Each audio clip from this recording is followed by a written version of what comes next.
നമസ്കാരം. എല്ലാ കാലത്തും എപ്പോഴും മനുഷ്യനെ കുഴപ്പത്തിലാക്കുന്ന ഒരു ചോദ്യമുണ്ട്. കോഴിയാണോ മുട്ടയാണോ ആദ്യം വന്നതെന്ന്. ആ ചോദ്യത്തിന് ഇന്ന് വരെ കൃത്യമായ ഉത്തരം ലഭിച്ചിട്ടില്ല. കോഴി മുട്ടയിൽ നിന്ന് വരുന്നു, എന്നാൽ മുട്ടകൾ ഇടുന്നത് കോഴികളാണ് എന്നുള്ള ഈ ലോജിക്ക് നമ്മെ ഇക്കാലം അത്രയും കുഴപ്പത്തിലാക്കിയിട്ടുണ്ട്. ഈ ചോദ്യത്തിന് ഉത്തരം നൽകാൻ അസാധ്യമാണെന്ന് തോന്നുമെങ്കിലും പരിണാമ ജീവശാസ്ത്രം ഈ വിഷയത്തിൽ പ്രധാനപ്പെട്ട സൂചനകൾ നൽകുന്നതിനായി science.org അടുത്തിടെ ഒരു വിശദീകരണം നൽകുന്നുണ്ട്. ദശലക്ഷക്കണക്കിന് വർഷങ്ങളായി മുട്ടകളും കോഴികളും എങ്ങനെ പരിണമിച്ചു എന്ന് പഠിക്കുന്നതിലൂടെ ഈ പ്രശ്നത്തിന് ഒരു ശാസ്ത്രീയമായ ഉത്തരം നൽകാൻ സാധിക്കും. മുട്ടകൾ പക്ഷികളുടെ മാത്രം സവിശേഷതയല്ല, മറിച്ച് എല്ലാ ജീവവർഗങ്ങളിലും കാണപ്പെടുന്ന ഒന്നാണ്. ലളിതമായി പറഞ്ഞാൽ ഒരു മുട്ട എന്നത് ഒരു സംരക്ഷണ കവചമാണ്. അതിനുള്ളിൽ ഒരു ഭ്രൂണം സ്വന്തമായി നിലനിൽക്കാൻ കഴിയുന്നതുവരെ സുരക്ഷിതമായി വളരുന്നു. നമ്മൾ സാധാരണയായി ചിന്തിക്കുന്ന തരത്തിലുള്ള മുട്ടകൾ ദശലക്ഷക്കണക്കിന് വർഷങ്ങൾക്ക് മുമ്പ് അമ്നിയോട്ടുകളുടെ പരിണാമത്തോടെയാണ് ഉണ്ടായത്. വെള്ളത്തെ ആശ്രയിക്കാതെ ഭ്രൂണത്തെ കരയിൽ അതിജീവിക്കാൻ അനുവദിക്കുന്ന പ്രത്യേക മുട്ടകൾ ഇടുന്ന ജീവികളാണ് അമ്നിയോട്ടുകൾ. ആ അമ്നിയോട്ടിക്ക് മുട്ടകൾക്ക് മുമ്പ് മിക്ക മൃഗങ്ങളും മുട്ടകൾ ഉണങ്ങിപ്പോകാതിരിക്കാൻ വെള്ളത്തിൽ ഇടേണ്ടിയിരുന്നു. എന്നാൽ അമ്നിയോട്ടിക് മുട്ടകൾക്കുള്ളിൽ 3 അധിക പാളികളുണ്ട്. അതിൽ ഒന്നാമത്തേതാണ് കോറിയോൺ, 2 അമ്നിയോൺ, 3 അലൻജോയ്സ്. പോഷകങ്ങൾ നൽകുക, മാലിന്യങ്ങൾ കൈകാര്യം ചെയ്യുക, ഭ്രൂണത്തെ ശ്വസിക്കാൻ അനുവദിക്കുക തുടങ്ങിയ പ്രത്യേക ജോലികൾ ഓരോ പാളിക്കുമുണ്ട്. ഭൂമിയിൽ സുരക്ഷിതമായി മുട്ടയിടാൻ മൃഗങ്ങളെ അനുവദിച്ചതിനാൽ ഇത് വളരെ പ്രധാനപ്പെട്ട ഒരു പരിണാമമായിരുന്നു. science.org പറയുന്നതനുസരിച്ച് ടെട്രാപോഡുകളുടെയും അതോടൊപ്പം തന്നെ അമ്നിയോട്ടുകളുടെയും അവസാനത്തെ പൊതുപൂർവികർ ഏകദേശം 370 മുതൽ 340 ദശലക്ഷം വർഷങ്ങൾക്ക് മുമ്പ് ജീവിച്ചിരുന്നു. ചില സ്രോതസ്സുകൾ സൂചിപ്പിക്കുന്നത് ആദ്യത്തെ യഥാർത്ഥ അമ്നിയോട്ടുകൾ 312 ദശലക്ഷം വർഷങ്ങൾക്ക് മുമ്പ് പ്രത്യക്ഷപ്പെട്ടതാണെന്നാണ്. ഇന്നത്തെ പക്ഷികൾ, സസ്തനികൾ തുടങ്ങിയ ജീവികളെല്ലാം ആ ആദ്യകാല അമ്നിയോട്ടുകളിൽ നിന്നാണ് ഉണ്ടായത്. അതിനാൽ മുട്ടകൾ കോഴികളെക്കാൾ വളരെ കാലം നിലനിൽക്കും എന്നതും വ്യക്തമാണ്. ആദ്യത്തെ കോഴി പെട്ടെന്ന് ഒറ്റയടിക്ക് ഉണ്ടായതല്ല.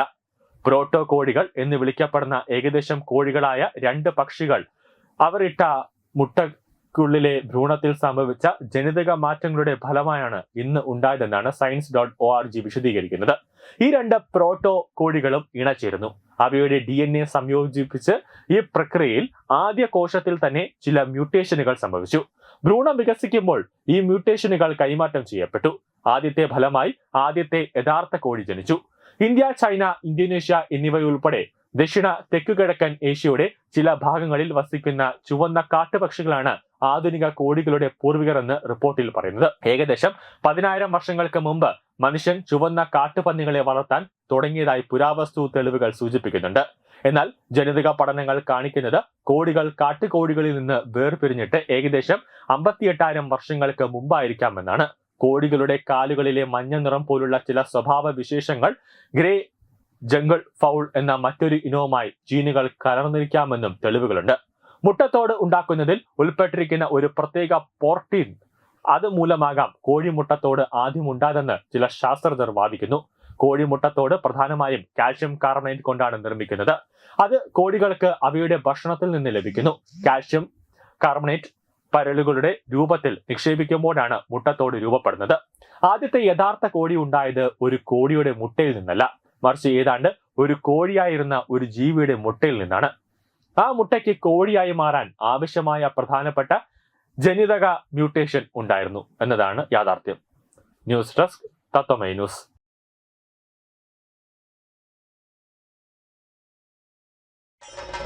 ഭാരതത്തിലെ അതിപ്രശസ്തമായ ക്ഷേത്രങ്ങളിലേക്ക് മലയാളം ന്യൂസ് നെറ്റ്വർക്ക് സംഘടിപ്പിക്കുന്ന ആധ്യാത്മിക യാത്രകൾ. പ്രമുഖ ട്രാവൽ ഏജൻസിയായ യാത്രാനന്ദയുമായി ചേർന്ന് മലയാളം ന്യൂസ് നെറ്റ്വർക്ക് ഒരുക്കുന്ന യാത്രയിൽ ചുരുങ്ങിയ നിരക്കിൽ നിങ്ങൾക്കും പങ്കാളികളാകാം. ഭാരതത്തിലെ പ്രമുഖ ശക്തിപീഠമായ അസമിലെ കാമാഖ്യ ക്ഷേത്രത്തിലേക്കാണ് ആദ്യ യാത്ര. കാമരൂപമെന്ന് കാളിദാസനും പ്രാഗ്ജ്യോതിഷപുരമെന്ന വ്യാസനും വിളിച്ച അതിമനോഹരമായ സംസ്ഥാനമാണ് അസം. സമമായി മറ്റൊന്നില്ല എന്നാണ് അസമിന്റെ അർത്ഥം. ബ്രഹ്മപുത്ര നദിയും ഹിമാലയവും ദൃശ്യചാരുത കൊണ്ട് അനുഗ്രഹിച്ച അസമിലെ കാമാഖ്യ ഇന്ത്യയിലെ തന്നെ ഏറ്റവും പ്രധാനപ്പെട്ട കാളി ക്ഷേത്രങ്ങളിലൊന്നാണ്.